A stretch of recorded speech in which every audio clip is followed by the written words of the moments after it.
Olá, bom dia, boa tarde, boa noite. Meu nome é Lu Alves, eu sou mestrando no programa de pós-graduação em comunicação da Universidade Federal do Paraná e hoje eu vou apresentar essa investigação que eu desenvolvi com o meu professor orientador, o professor Rodrigo Eduardo Botelho Francisco, denominada o financiamento transmídia, aspectos da transmedialidade nos materiais de suporte para o empreendedor no Catarse. Bem, nessa apresentação vou abordar 6 tópicos baseados nos direcionamentos do próprio evento, começando com o objetivo, depois passando pela teoria, depois objeto, modelo de análise e análise, encerramento e as referências bibliográficas. Bem, primeiramente, o objetivo dessa investigação é compreender como o material direcionado aos empreendedores que almejam desenvolver uma campanha de financiamento coletivo de histórias em quadrinhos na plataforma Catarse dialoga e direciona para o desenvolvimento de uma narrativa transmídia.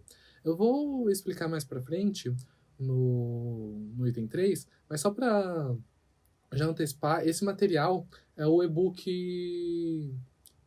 Guia do Financiamento Coletivo para Quadrinhos, produzidos pelo Catarse, em parceria com o Universo HQ. Bem, para a teoria, eu trouxe três teorias principais. A primeira delas é a convergência. Eu entendo a convergência a partir do termo que Jenkins cunhou, que se refere às mudanças tecnológicas, culturais e industriais que afetam a forma como as mídias são conduzidas em nossa cultura. Com a convergência, ocorre uma mudança na lógica pela qual a cultura opera com ênfase nos fluxos de conteúdos pelos canais de mídia. Ela foi possibilitada em decorrência das tecnologias digitais, da digitalização dos meios, da Web 2.0, mas ela não é limitada, não desenvolveu por causa disso. Ela foi possibilitada nesse cenário, porque a convergência ela ocorre na mentalidade das pessoas, na forma como eles vão consumir e desenvolver produtos culturais, como, por exemplo, as histórias em quadrinhos. Além disso, Garson aponta que a convergência midiática é uma nova forma de você consumir cultura através das tecnologias digitais. É importante ressaltar que na convergência, os novos e antigos meios eles coexistem e dialogam, se atravessam constantemente. Bem, em decorrência disso, dessa nova forma de consumir, é importante trazer que o consumidor ele não é só um consumidor, ele também é um produtor, ele é um prosumidor. Ao mesmo tempo que ele está produzindo, que ele está consumindo produtos culturais, ele também está produzindo produtos culturais. Isso acaba dialogando bastante com a proposta da narrativa transmídia, que requer essa interação, esse tipo de interação com os prosumidores, porque elas são narrativas que acabam sendo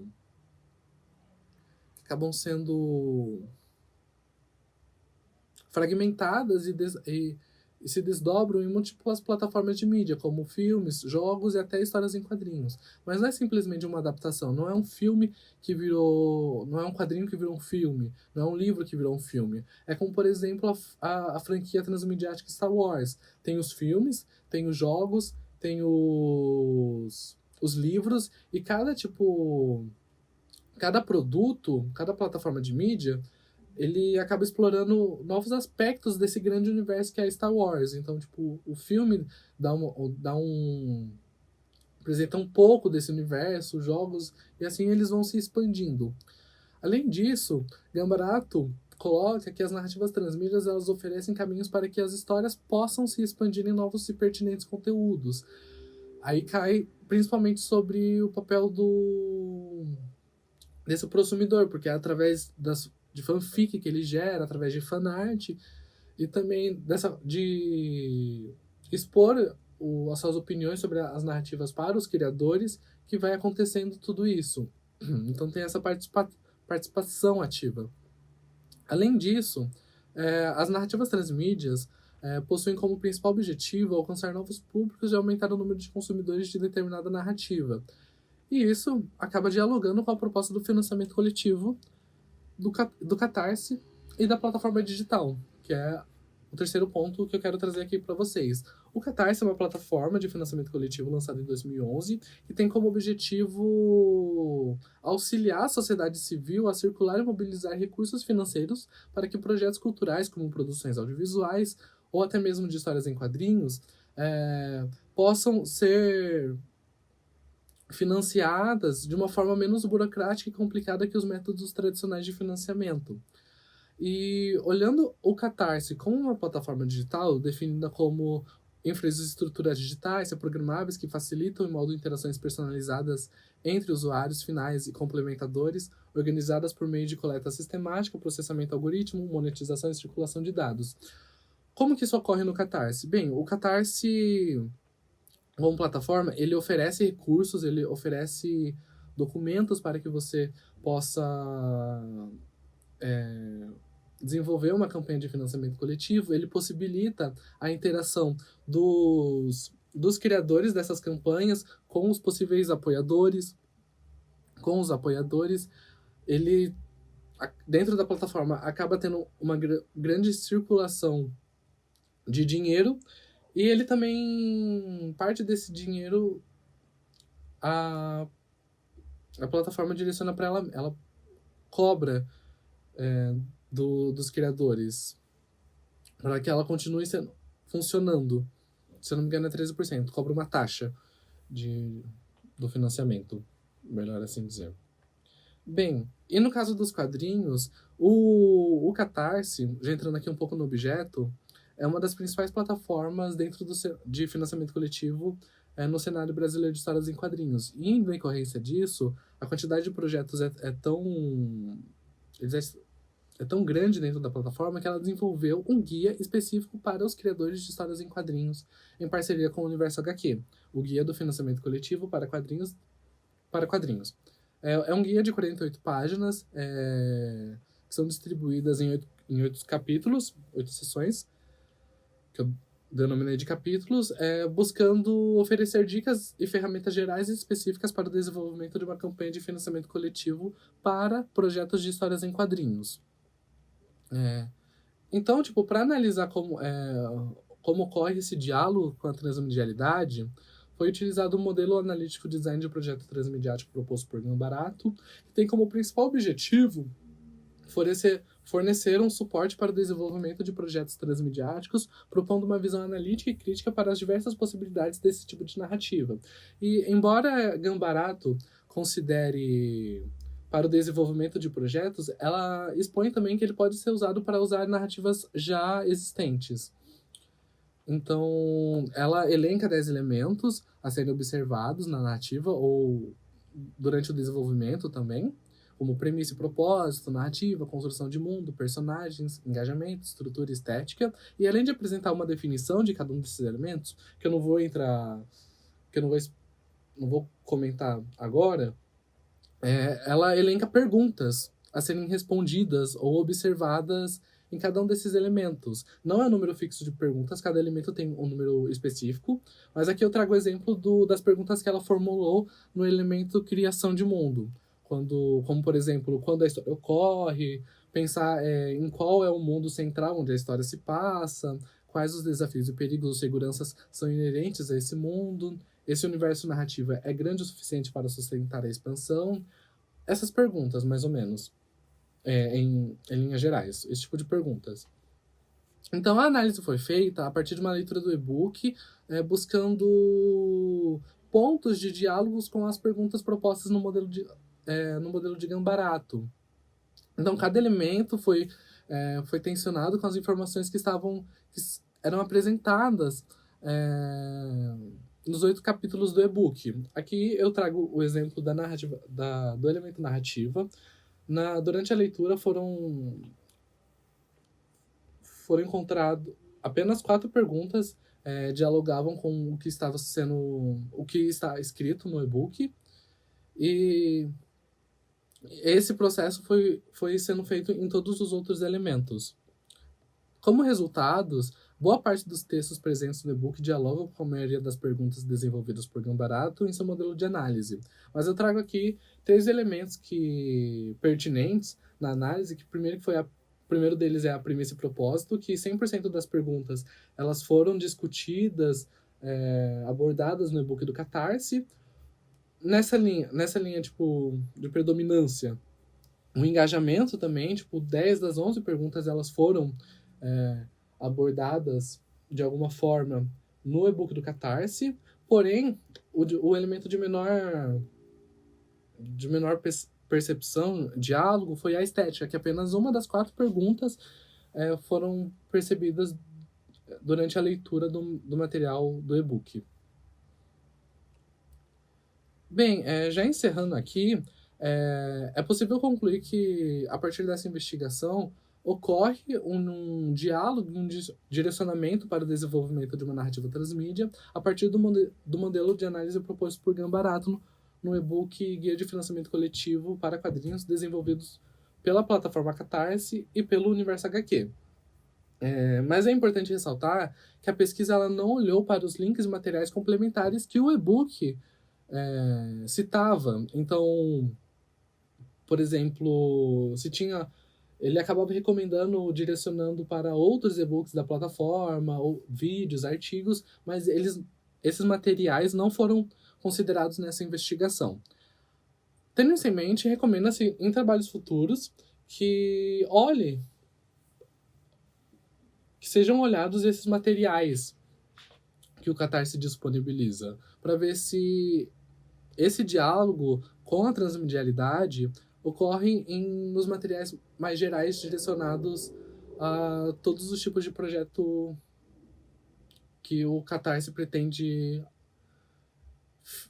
ajudar a ser financiado.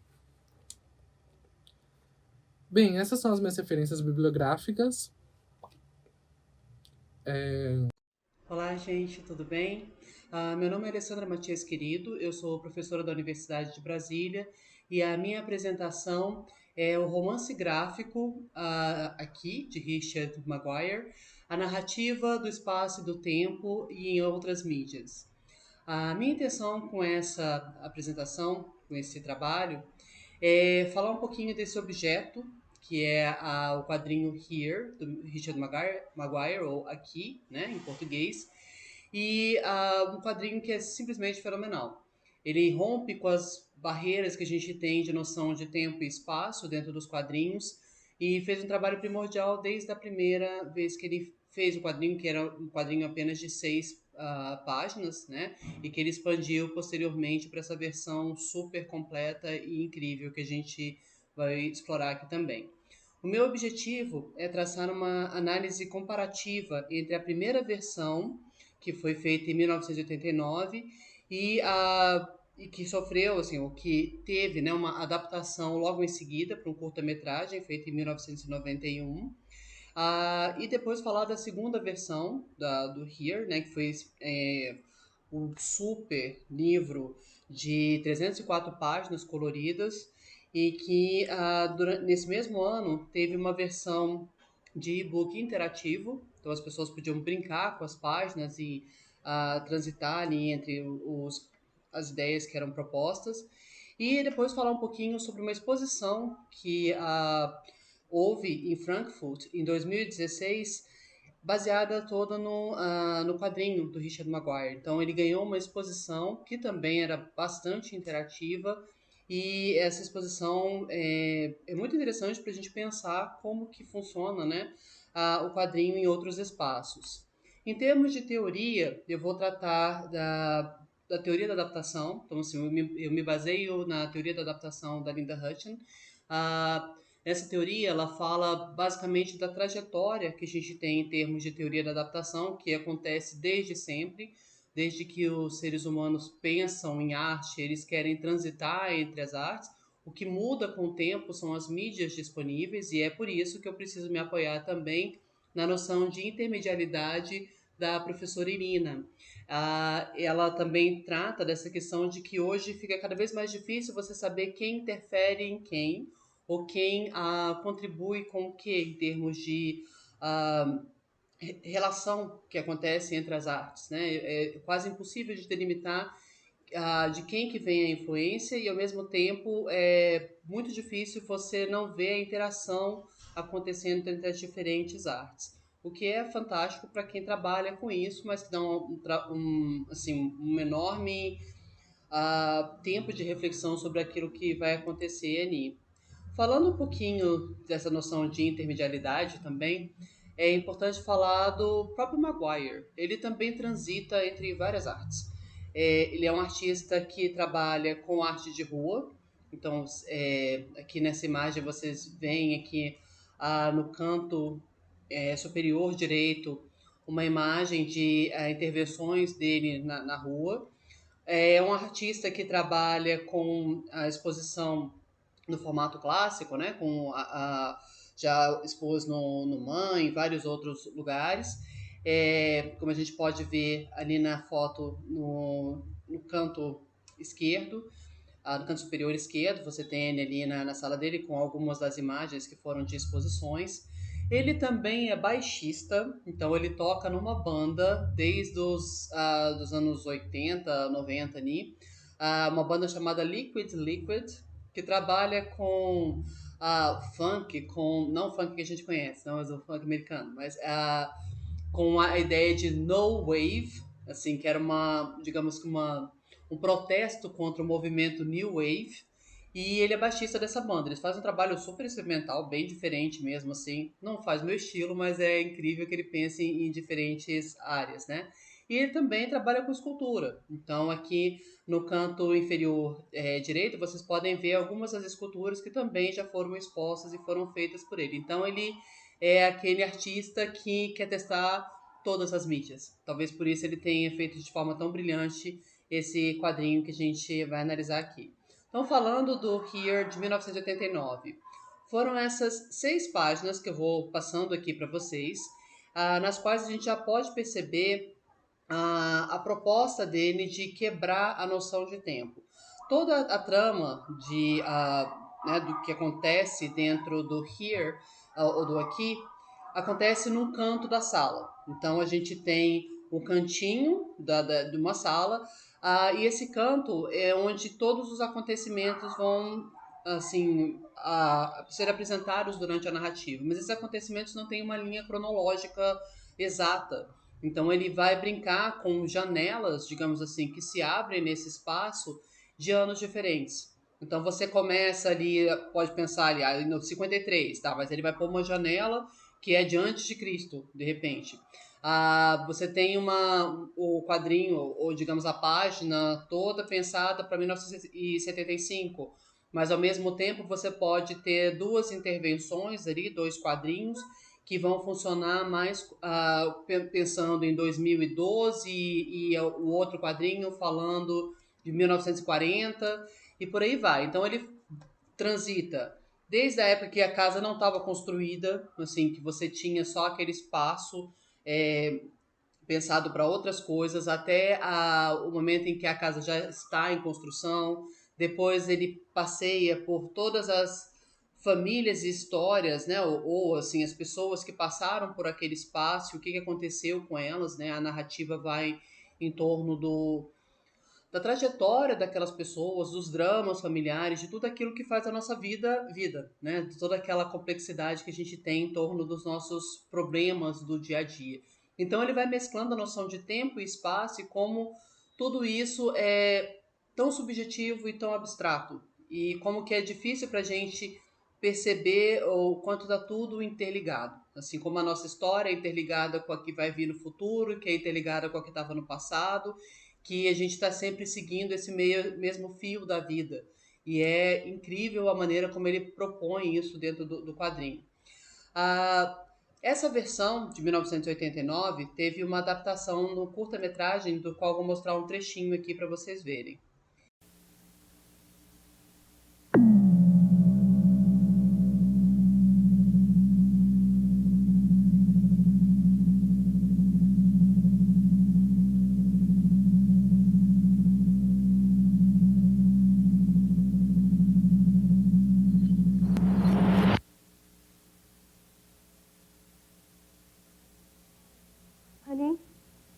I think it's time.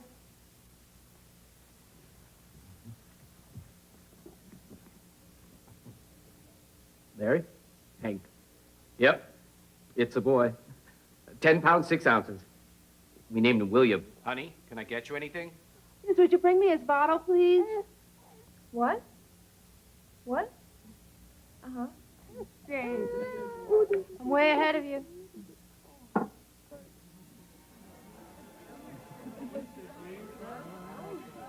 Five, four, three, two, one. Happy birthday, Billy. Come on, Billy. Give me the ball. You got the ball. Yeah, you're going to give me the ball. Bem, nessa versão que vocês puderam ver aí, vocês observam que os dois adaptadores conseguiram fazer um trabalho bem interessante em termos de apresentação, ou tentar fazer uma representação gráfica daquilo que acontece no quadrinho, pulando, né, colocando, sobrepondo as janelas de tempo dentro daquela narrativa que é proposta ali. Então você vê que o personagem está telefonando, depois ele fala sobre o nascimento do filho, daqui a pouco ele já está comentando, você já tem uma outra cena em que é a mulher pedindo uma ajuda, que abre um outro espaço. Então, num tempo em que a ideia de pop-up que a gente tem hoje, daquelas 1000 janelas que brotam, né, na nossa tela de computador o tempo inteiro, em que essa noção não era comum, né, em 91, você tem uma proposta muito criativa de adaptação dessa história. E feito em preto e branco também, até para seguir a mesma proposta que você tem da criação do Maguire, né? Então eles fizeram um filme em preto e branco, um curto em preto e branco, seguindo, aí a gente tem, lógico, né? Assim, eu não vou ter mais as caixinhas os balões de diálogo, eu vou ter ali os diálogos acontecendo mesmo, né? Com todo o som que a gente espera. E ao mesmo tempo as histórias se sobrepondo ali através dessas janelas que eles propõem ali nesse espaço. Bem, posteriormente, em 2014, o Maguire, depois de muito tempo de trabalho, né, ele propõe essa nova versão que é extraordinária. São 304 páginas que você pode ler 1 bilhão de vezes, que você vai ter 1 bilhão de diferentes noções e você vai observar mais detalhes do que você viu da outra vez, com relação ao uso de cores, com relação ao uso do espaço, aos personagens, aos dramas. É muito incrível de ler e reler. Assim, é um trabalho realmente fantástico. Nesse quadrinho, né, nessa versão, o Maguire trabalha, como eu já tinha explicado, né, com cores diferentes, mas tudo continua acontecendo naquele espaço, naquele canto que a gente já foi apresentado lá na primeira versão. Então você tem várias coisas, né, várias janelinhas de anos diferentes dentro desse mesmo lugar onde toda a vida das pessoas está acontecendo, né? Nessa imagem que eu estou passando agora, você tem a ideia de o que está acontecendo no futuro. Assim, quando você não tem mais a casa e tudo que é proposto ali é de maneira holográfica, né? Então, nesse leque ali, as pessoas estão fazendo um turismo, digamos assim, e aí, a guia está explicando, não, porque aqui já aconteceu isso, aquilo outro. Então, cada feixe desse holograma ali é uma representação temporal do que aconteceu naquele espaço em outros momentos. Então, é uma adaptação incrível. Nesse mesmo ano, o Maguire publicou uma versão interativa, um e-book desse mesmo quadrinho. E no e-book você tinha a possibilidade de mesclar as histórias. Dependendo de onde você clicasse e como você clicasse, você tinha uma versão diferente. Então era uma espécie de escolha randômica, né? Assim, que mesclaria todas as propostas que estavam ali dentro do quadrinho. Então você podia juntar anos diferentes, personagens diferentes daqueles que estavam no quadrinho físico, né? No quadrinho tradicional, digamos assim. E também uma proposta incrível porque é exatamente isso, ele não se apega especificamente a uma ordem cronológica, né, como eu já tinha dito, E a ideia de você brincar com o tempo por sua conta e cada um de repente ter uma versão da história é uma proposta também incrível, né? E uma coisa que ele pode fazer em 2014. Além de ter essas versões, o quadrinho do Richard Maguire teve foi apresentado numa exposição em 2016 em Frankfurt. E, nossa, como eu queria estar nesse lugar para ver essa exposição ao vivo, porque a proposta é extraordinária. Eu tive a sorte, né, assim, eu entrei em contato com o curador da exposição, o David Baker, e ele foi super solícito, super bacana comigo, me mandou várias fotos da exposição, me falou o que tinha acontecido e tudo mais. E eu achei fora de série. Porque, assim, além da parte tradicional da exposição, né, com os quadrinhos, como é que ele foi pensado, os quadrinhos originais que estão lá no fundo, na parede, né, e tudo, você tinha os espaços em 3D, em tamanho quase real, né, assim, em tamanho real, vamos pensar assim. Então você tinha os cômodos ali representados de uma forma tridimensional para que a pessoa entrasse mesmo e visse aquele espaço, né, com toda a cor e toda a proposta que tinha sido feita ali. E eles usaram móveis que eram semelhantes, que faziam parte já do acervo do próprio museu, né, o Museu de Artes Aplicadas, né, e montaram esses cenários onde as pessoas podiam transitar, né, e o que era uma coisa fora de série. E houve várias intervenções naquele espaço. Então as pessoas podiam entrar ali dentro, as escolas foram visitar, e aí assim tinha gente fazendo performance ali, usando o mesmo tipo de roupa que foi apresentado nos personagens, as crianças podiam fazer peça, desenhar, ficar ali naquele espaço durante todo o tempo participando de tudo. E durante esse processo, assim, além de trabalhar com isso, paralelamente você tinha assim, os pedagogos trabalhavam, né, os professores, todos eles trabalhavam com as crianças em termos de o que era a noção de tempo, espaço, objeto, memória, o que é incrível, né? Assim, o quadrinho dele é fantástico para discutir todos esses aspectos. Fechando um pouquinho, né, a minha discussão, quando a gente vê esse trabalho do Maguire, a gente fica, né? Nossa, a impressão que eu tenho é que é tudo no mesmo lugar, ao mesmo tempo, ou em tempos diferentes, ou nas possibilidades futuras. E à medida que eu fui pesquisando, você percebe que o primeiro quadrinho teve um curta-metragem feito logo em seguida. O segundo quadrinho foi apresentado já numa versão interativa, já que a mídia tinha mudado e era possível propor alguma coisa nesse sentido. Logo em seguida, a gente teve a própria exposição, na qual você tem uma interação enorme entre as pessoas ali dentro. E quais as possibilidades de futuro ali dentro? E aí, a minha frustração foi ter encontrado uma versão da qual eu não vou poder falar, mas eu vou deixar aqui a título de curiosidade, que é uma adaptação virtual imersiva, dirigida por Lysander Ashton e Scott Ferris, lançada pela 59 Productions em 2020. Vale procurar na internet, porque tá fora de série. Obrigada, gente. Olá, boa tarde, boa noite, bom dia. Essa é a apresentação do trabalho a ser exposto presencialmente no 7º Jornadas Internacionais de Histórias em Quadrinhos da USP. Meu nome é Alexandre Link. Calbi, apresente-se. Bom, meu nome é Calbi Monteiro, tenho que falar formação, né? É. Sou mestrando no PPGL, Programa de Pós-Graduação em Letras da Universidade Federal do Pará, sob orientação do professor Otávio Guimarães Tavares, e é isso, basicamente. Eu sou professor, nesse momento pesquisador independente, e sou doutor em literatura pela Universidade Federal de Santa Catarina. Estou bem no momento de transição, não sei se no momento que esse vídeo for para o ar, eu já comecei meu pós-doutorado, vamos ver. Bom, o trabalho aqui trata de um relato de experiência sobre o canal de YouTube Quadrinhos Sarjeta. O canal, a gente vai falar aqui brevemente do histórico, de alguns tópicos relacionados a ele. Só para explicar um pouco a nossa participação nesse canal, eu criei ele, antes ainda era um blog, eu vou falar um pouco melhor disso, e o Calbi, além de ser além de, num primeiro momento, ter sido espectador do canal, hoje também é editor dos vídeos, então a gente tem um trabalho bastante direto no que tange o canal. Bom, basicamente, assim, só dando um contexto, o Quadrinho Sarjeta ele começou como blog em 2011,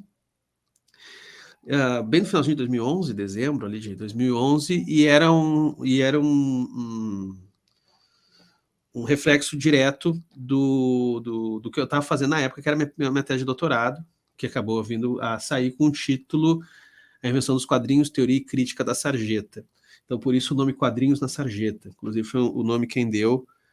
Na verdade, eu nem lembro mais quem foi que deu o nome, mas eu lembro que foi uma discussão minha e da Thaís, minha esposa.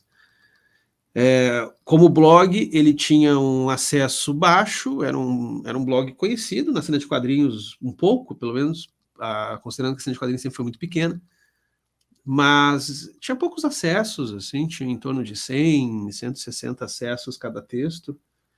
E em 2019 foi criado o canal do YouTube. Apesar do canal ter surgido em 2019, o canal de verdade se concretiza em 2020. 2019 teve, ao longo do ano inteiro, teve, sei lá, 8 vídeos, alguma coisa assim, quase um por mês, um pouco mais, um pouco menos. Mas foi a partir de 2020, foi com a pandemia, que daí houve uma dedicação maior ao canal, começando por um vídeo, 2 vídeos por semana, e hoje a gente tem uma produção de mais de um vídeo por dia.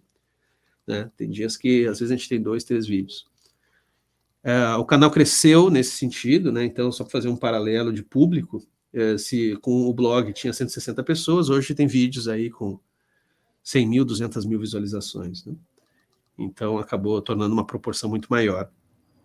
E, desde então, pelas questões mesmo do vídeo, dessas mudanças, da mudança de plataforma, tudo isso, do alcance, tudo isso trouxe uma série de considerações a serem refletidas. A primeira é a relação dos quadrinhos com as redes sociais, que eu acho que é um primeiro tópico que é muito pertinente, porque as pessoas se relacionam com a mídia quadrinhos de diferentes formas, dependendo também da própria rede. É observado que no YouTube há uma expectativa muito grande de ou ver as edições, né, porque é o típico conteúdo de unboxing, onde as pessoas vão tirando as coisas da caixa, ou simplesmente mostrando qualidade de papel, etc. Então tem uma demanda por esse tipo de conteúdo, mas também existe uma demanda por conteúdos relacionados à análise ou até mesmo contação de história. E tudo isso um tanto se mistura. Quando a gente vai para outras redes, alguns desses tipos de conteúdos têm mais ênfase do que outros. Por exemplo, no caso de redes onde prevalece vídeos curtos, caso do TikTok, do Instagram, a contação ganha mais do que simplesmente a exibição do material, do exemplar, ou seja, o típico unboxing. Ainda que seja um material que também tem o seu apelo.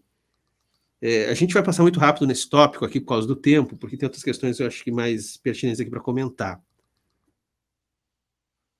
Bom, a diferença entre público leitor, curioso e colecionador, começando de trás para frente, justamente porque a gente vê no colecionador a figura central do meio do, do meio dos quadrinhos na internet, principalmente no campo onde o quadrinho na sarjeta atua com maior força, que é ali no canal no YouTube em si. O colecionador ele é, digamos, um grande mantenedor da maioria dos canais. É o tipo de público que a maioria dos canais tem como meta.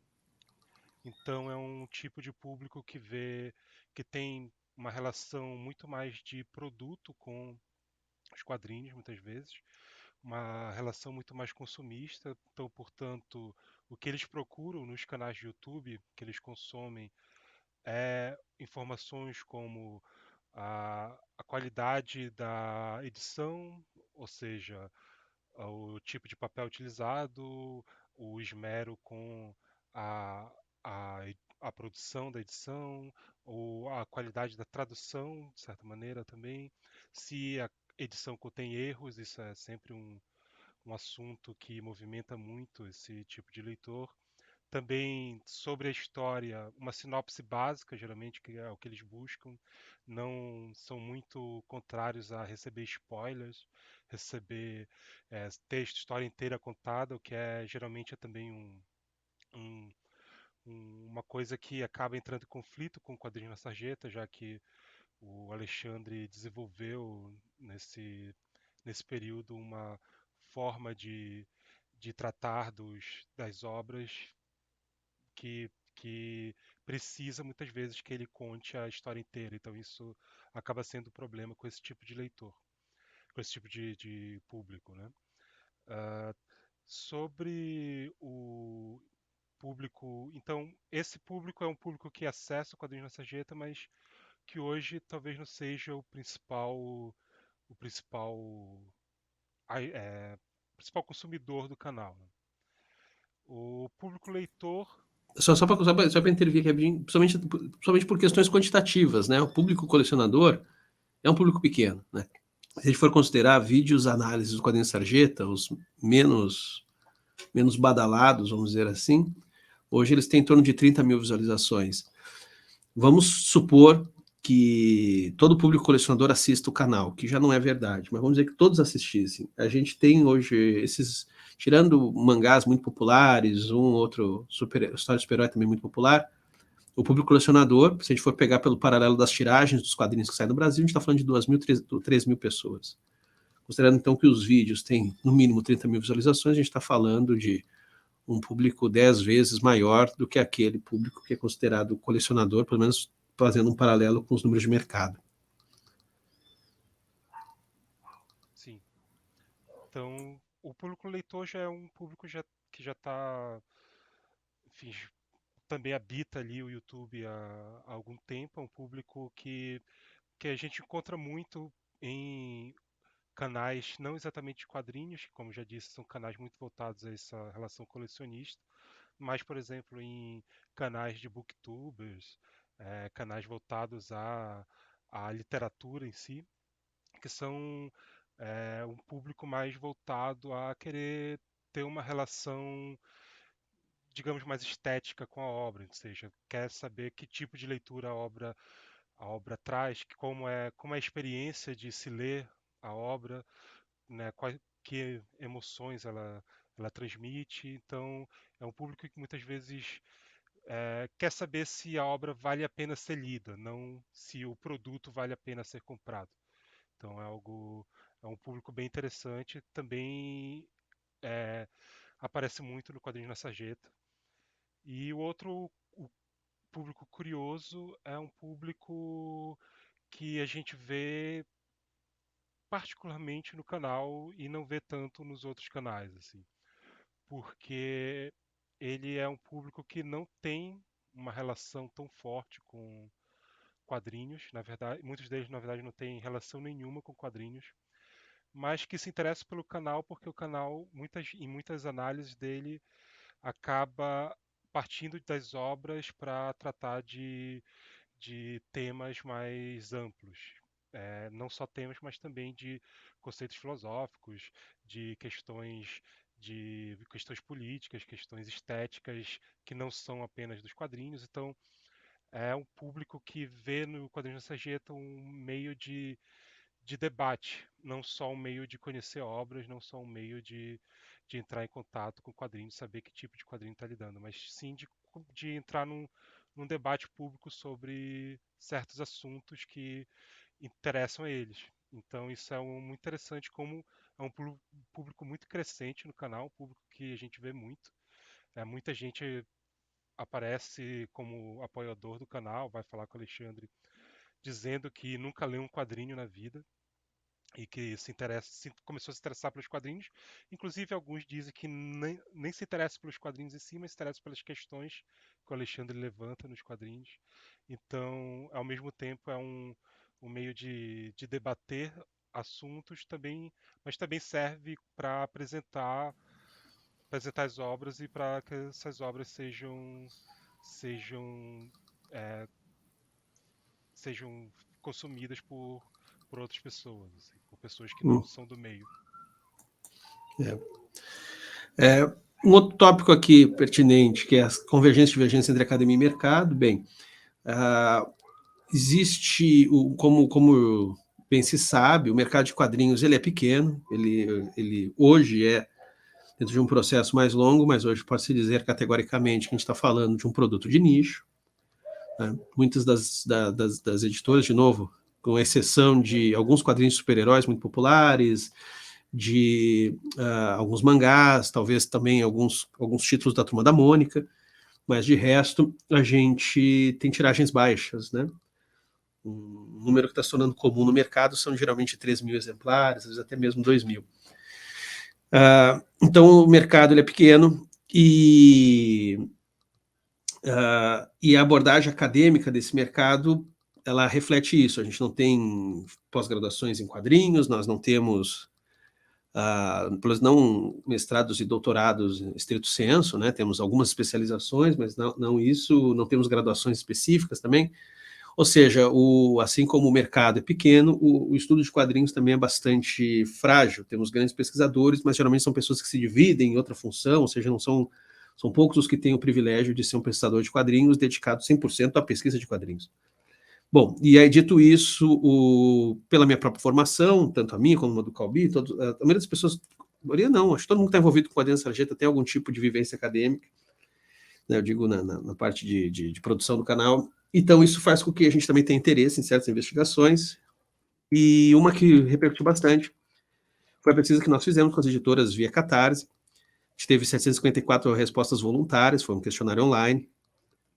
Eu vou passar bem rápido aqui por causa do tempo. O objetivo era captar a insatisfação dos heavy users, dos grandes usuários de editoras via plataforma Catarse, né? Os números que a gente conseguiu, eles precisam ser eles têm que ser considerados que são números que sempre vão refletir um maior grau de insatisfação do que satisfação, né? Que eu chamei aqui de efeito iFood. Mas os números de 750 respostas é bastante alto, considerando que as campanhas mais bem-sucedidas dos Catarse, essas editoras têm o dobro. Ou seja, a gente conseguiu basicamente atingir metade das campanhas mais bem-sucedidas, ou seja, foi um número alto de respostas dado o público que a gente estava estudando. E a metodologia, como foi utilizada, eu vou deixar aqui, mas basicamente considerando os limites dos formulários online, considerando o alcance do pesquisador e tamanho da cena, compartilhamentos orgânicos, automostragem, enfim, foi tomada toda uma série de cuidados metodológicos, e a gente tirou uma série de dados, eu vou passar aqui voando, que é que existe uma grande satisfação com algumas, não todas as editoras de quadrinhos via Catarse, a insatisfação, porém, ultrapassa casos pontuais e se estende a outros agentes da cena de quadrinhos. Considera-se que os jornalistas da cena de quadrinhos não fazem um bom trabalho ou mostram-se pouco relevantes diante das insatisfações. A plataforma Catarse é considerada negligente, sendo cobrada a tomar medidas mais rígidas contra as editoras com as práticas recorrentes, e a insatisfação tem um potencial razoável de gerar um clima de desconfiança generalizado e afetar campanhas de outras editoras, artistas e produtores de conteúdo. Isso teve um grande impacto na cena de quadrinhos, esse debate. A própria plataforma Catarse recentemente comentou que isso fez eles repensarem práticas, e isso também foi objeto de muito conflito nas redes sociais, o que mostra o quanto que as relações mercado e academia já são tensas, né, quando elas, vamos dizer, vão contra interesses comuns, né, às vezes o mercado não quer que certos debates sejam levantados, a academia quer, mas também tem aí a questão das redes sociais como um intermédio nisso, pela exposição, pela visibilidade, e isso tudo pode ser objeto de conflito. Deu, chega, a gente não tem mais tempo. Obrigado a todo mundo que assistiu, e dá um tchau muito rápido, Calbi, e eu vou encerrar aqui a gravação. Tchau, obrigado. Olá, eu sou o Dr. Ciro Inácio Marcondes, professor e pesquisador da Universidade Católica de Brasília. Essa pesquisa foi realizada também como pesquisador visitante da University of Cambridge. Estou aqui para apresentar alguns resultados dessa pesquisa de pós-doutorado, que ainda está em andamento, e muito satisfeito de poder participar aqui das jornadas de História em Quadrinho da ECA. Então, a minha pergunta de pesquisa, ela procura averiguar se o conjunto de fenômenos relacionados à história em quadrinhos, as aventuras do Zé Caipora, que é essa daqui. Temos aqui alguns exemplos de algumas páginas originais da publicação do Zé Caipora no século XIX, né? As Aventuras do Zé Caipora, publicada em diversos jornais ao longo de 23 anos pelo jornalista e ilustrador ítalo-brasileiro Ângelo Agostini, se esses fenômenos podem se configurar como um fenômeno transmídia, ou ao menos pré-transmídia. Mesmo que os fenômenos encontrados na pesquisa não cumpram exatamente com todas as qualificações elencadas por Henry Jenkins, ou mais recentemente dentro de um contexto de arqueologia transmídia por Scolari e outros autores. Acredito que seja possível flexibilizar alguns critérios para localizarmos os fenômenos transmídia, não apenas nas últimas décadas, mas também na passagem do século XIX para o século XX, demonstrando a intensa troca entre meios que havia na efervescente modernidade pós-industrial, e isso inclui nações que ainda estavam iniciando seu processo de modernização, caso do Brasil. Então, aqui a gente tem alguns exemplos do Zé Caipora, o Ângelo Agostini, uma fotografia e um infográfico mostrando como que funciona o transmídia storytelling, né? Como metodologia para realizar essa pesquisa, eu me baseio na arqueologia das mídias, tal qual proposta por Jussi Parikka e Thomas Althusser. Nesse sentido, a ideia é considerar o estudo das conexões sociotécnicas das mídias de comunicação do passado, enfatizando especialmente o final do século XIX e começo do século XX, como deflagradoras de processos, estruturas e modos de circulação de informações, hábitos e desejos que ajudam a identificar a continuidade e rupturas no presente. Então, conforme o próprio Parikka, a arqueologia das mídias é apresentada como uma forma de investigar as novas culturas das mídias através de uma visão de novos meios de comunicação do passado, muitas vezes com ênfase nos aparelhos, práticas e invenções esquecidos, peculiares e não óbvios. A arqueologia das mídias vê as culturas dos meios de comunicação como sedimentadas e estratificadas, uma dobra de tempo e materialidade onde o passado pode ser subitamente descoberto de novo e as novas tecnologias se tornam obsoletas cada vez mais rapidamente. Né? Então, essa aqui faz parte da bibliografia que eu estou consultando. Por narrativas transmídia, partimos da definição clássica de Jenkins, a fim de expandi-la de maneira que possa comportar uma diversidade de fenômenos que estamos chamando pré-transmídia, relativamente comuns nas primeiras décadas do século XX e até o final do século XIX. As expansões provocadas pelos fenômenos transmídia, segundo Scolari, Bertetti e Freeman, bem representadas em franquias como as da Marvel Comics e Star Wars, seriam baseadas em 3 procedimentos desde as pulp magazines dos anos 1930. Você tem aqui o transmídia da Marvel, do Star Wars, e aqui os procedimentos, né, que são a implicação narrativa, que diz que essas histórias precisam ter uma continuidade, a expansão narrativa, que diz que essas histórias precisam ter narrativas paralelas em mídias diferentes, a serialidade, que implica a continuidade programática dessas narrativas, e a construção de mundo, ou world building, que significa que essas narrativas compartilham um universo comum, né? Então vamos lá para o Zé Caipora em si, né? O Jenkins adicionaria também a participação do público e a capacidade deste influir no cânone da narrativa transmídia, algo que ocorreu, por exemplo, no peculiar caso de Conan o Bárbaro, em que os fãs começaram a escrever histórias que passaram ao cânone a posteriori.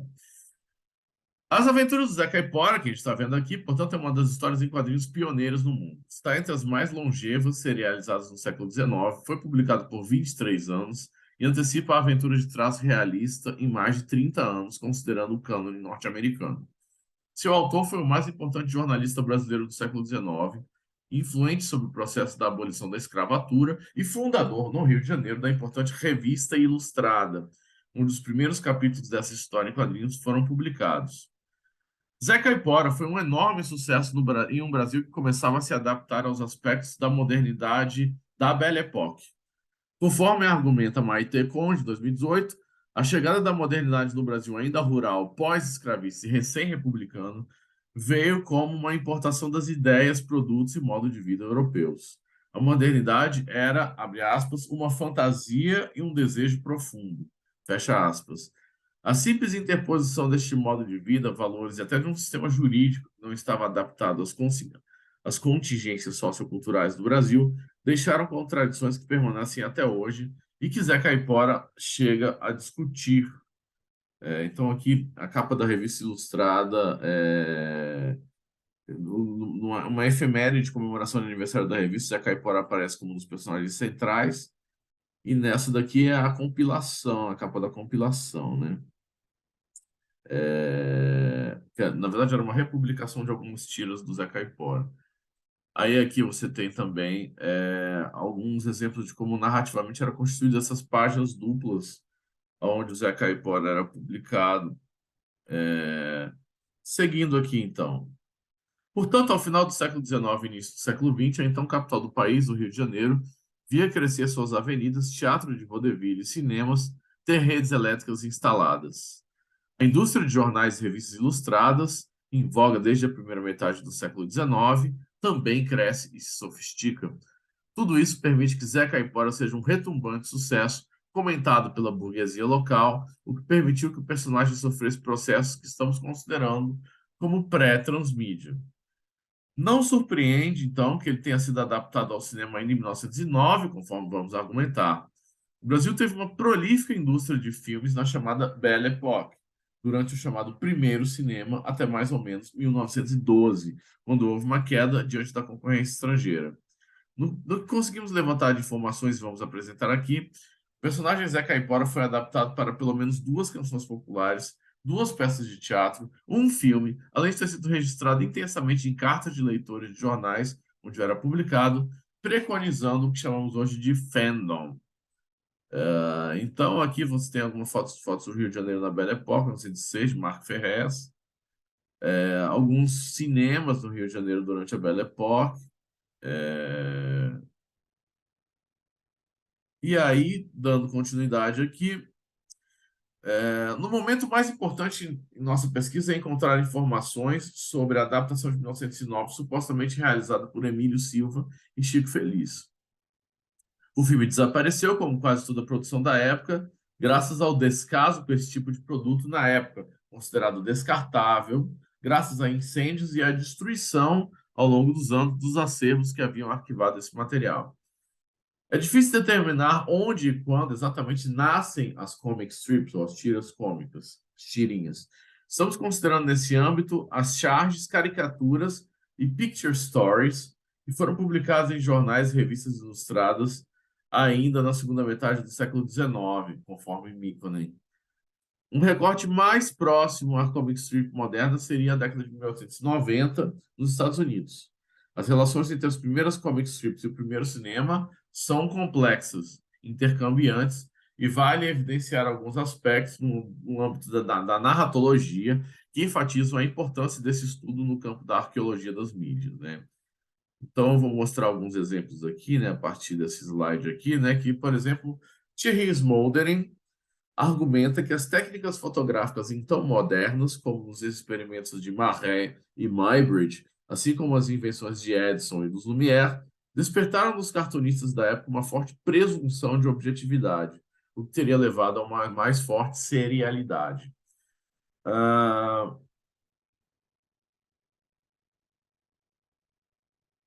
Aqui temos Josh Lambert. Ele argumenta que a serialidade que se tornou imensamente popular no cinema dos anos 10 deriva de uma continuidade na tradição da serialidade a partir do fenômeno do cliffhanger, que se estendia às primeiras comic strips e ainda anteriormente ao teatro popular do século XIX, né? Então aqui a gente está vendo um exemplo da tira do Desperate Desmond, que é uma tira americana muito antiga, que foi adaptada ao cinema e que usava esse recurso do cliffhanger como incentivo para desenvolver a serialidade, né? Lance Rickman pega o exemplo da gag utilizada para o filme Lumière La Rosée, a Rosée, o jardineiro regado, para demonstrar como tropos e mesmo tiras completas foram adaptadas das comic strips ainda no primeiro ano do cinema, muitas vezes com vantagem em complexidade narrativas para os quadrinhos, mostrando que a mídia antecipou recursos cinematográficos antes mesmo da invenção do cinema. Por fim, aqui a gente está vendo a comparação do filme Lumière com uma das versões da gag que foi publicada na França no final do século XIX. Por fim, Jared Gardner argumenta que o aspecto descontínuo e iterativo do cinema de atrações, como, por exemplo, as repetições caóticas do primeiro slapstick, como a gente pode ver aqui com os Keystone Cops, herdou essa característica das primeiras comic strips. Depois disso, domesticado pela serialização, que também teve influência dos quadrinhos, o cinema passaria a privilegiar a narrativa hoje conhecida como clássica.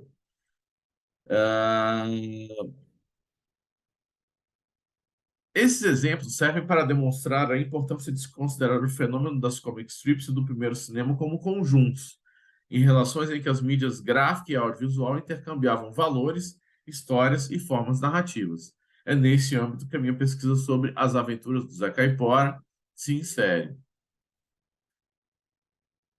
Então, a ideia foi disparada por uma menção a duas possíveis adaptações para o cinema deste personagem, ainda no primeiro cinema brasileiro. Elas foram mencionadas pelo pesquisador Atos Eichler, quando da republicação organizada dos quadrinhos de Agostini pela editora do Senado Federal, em 2003. Descartando-se uma das adaptações, seguimos com a ideia de que o filme As Aventuras do Zé Caipora, em 1909, registrado na Cinemateca Brasileira a partir de referências de pesquisadores históricos como Alex Vianney, Vicente de Paula Araújo e Araquém Campos Pereira Júnior. Esses registros vinculam o roteiro a Chico Feliz e direção a Emílio Silva. E, pesquisando na Biblioteca Nacional no Rio de Janeiro, encontramos registros em jornais da época que confirmam que o filme era brasileiro, mencionando o roteirista Chico Feliz. O curioso foi que, pesquisando o período entre 1906 e 1916 na Biblioteca Nacional, em jornais e revistas diversos, encontrei inúmeros outros registros de supostos filmes com Zé Caipora no título. Porém, todos eles vinculados a produtoras estrangeiras, em sua maioria francesas, como a Pathé e a Lux. Comparando os títulos com produções da Lux, percebemos que essas traduções poderiam ser do filme francês Patouillard, do personagem francês Patouillard. Nesse caso, em relação a uma apropriação do nome Zé Caipora para traduções de filmes estrangeiros, ficam algumas perguntas. Ao traduzir personagens como Patouillard para Zé Caipora no contexto brasileiro, estariam esses exibidores aludindo ao personagem de Agostini? O nome Caipora precede o personagem de Agostini. É de origem tupi-guarani e significa habitante do mato. No contexto de Agostini, significa azarado. E a alcunha Zé Caipora, pelo que podemos ver nos registros da época, se tornou imensamente popular e não sabemos se esse fato dá a popularidade da história em quadrinhos ou não. Caipora também deve ser a raiz da palavra contemporânea caipira.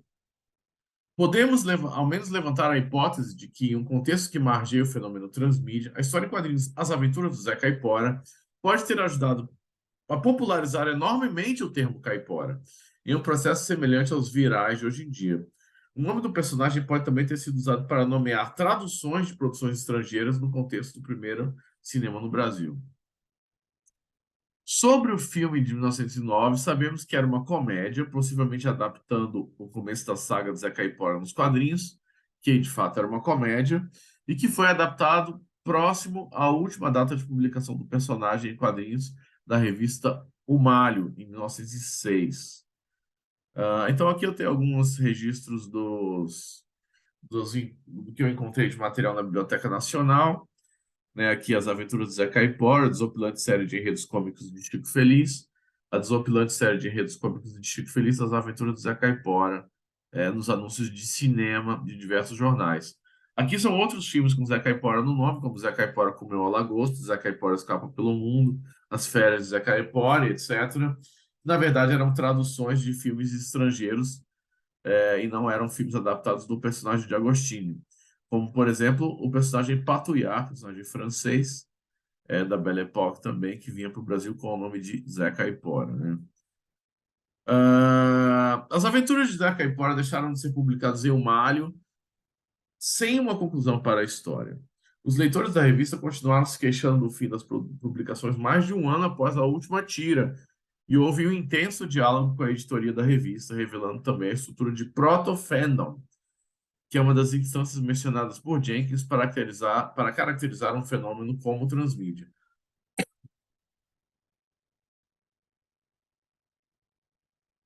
Além disso, há o registro na seção de cartas de jornais na própria revista Ilustrada e o Malho, de pelo menos 2 canções populares feitas em homenagem ao personagem, uma no início de sua trajetória e outra após o fim das publicações, cuja partitura também foi publicada em Um Malho. Nesse caso, a letra da canção expande a trajetória do personagem, sugerindo world building, ou construção de mundos, que ainda que de maneira extremamente imperfeita. No caso do teatro, há uma peça encenada ainda em 1887, uma opereta, mencionada na tese de doutorado de Gilberto Maringoni, cuja crítica pode ser encontrada no acervo da Biblioteca Nacional. Pesquisando sobre o suposto filme A Desdita, do Zé Caipora, registrado no arquivo da Cinemateca Brasileira, descobri que talvez se trate de uma peça, conforme alguns anúncios encontrados em jornais. Porém, assim como nos filmes que traduzem personagens estrangeiros para o contexto brasileiro, ainda não é possível saber se trata mesmo do personagem de Ângelo Agostinho. Então, temos aqui, por exemplo, o expediente da Revista Ilustrada, mostrando os leitores se queixando do fim do Zé Caipora, a partitura da opereta Zé Caipora, publicada em Um Malho, que expande a história em textos inéditos, não feitos pelo Agostinho. E aqui também mostra os fascículos, né, o anúncio dos álbuns compilando o Zé Caipora, né? Que está justamente aqui. Por fim, há a menção de que Ângelo Agostinho realizou, ainda nos anos 1880, 2 encadernações com 6 capítulos de Zé Caipora em cada. Esse material foi anunciado e vendido na revista, conforme podemos ver em registros diversos, e seria talvez um dos primeiros encadernados exclusivos de quadrinhos do mundo, antecipando o que seriam os comic books, as revistas de quadrinhos, produzidos nos Estados Unidos apenas nos anos 30. Portanto, finalizando, ainda que o world building e a expansão narrativa de Zé Caipora não sejam perfeitamente intercambiáveis, não sabemos exatamente o conteúdo das peças e do filme, está claro que seu universo se espalhou ao menos por 4 diferentes mídias, quadrinhos, filmes, música e teatro, e que houve troca e possível influência do público nas condições dessas histórias, antecipando em décadas fenômenos que hoje consideramos transmídia. Isso importa não apenas para compreendermos melhor a circularidade entre produtos culturais e do que hoje chamamos cultura pop, no início da modernidade da Belle Époque, como também demonstra a forte integração entre as mídias nesses fenômenos conjuntos, mesmo em um país ainda sob efeito de muitas contradições socioculturais a partir da chegada dessa modernidade. Este exemplo brasileiro pode ser incentivo para a descoberta de inúmeros outros ao redor do mundo, casos em que a circularidade e interinfluência entre mídias são visíveis no século XIX, naquilo que considerávamos fenômenos quase exclusivamente contemporâneos. É isso aí, muito obrigado. Espero que possamos ter uma rica discussão.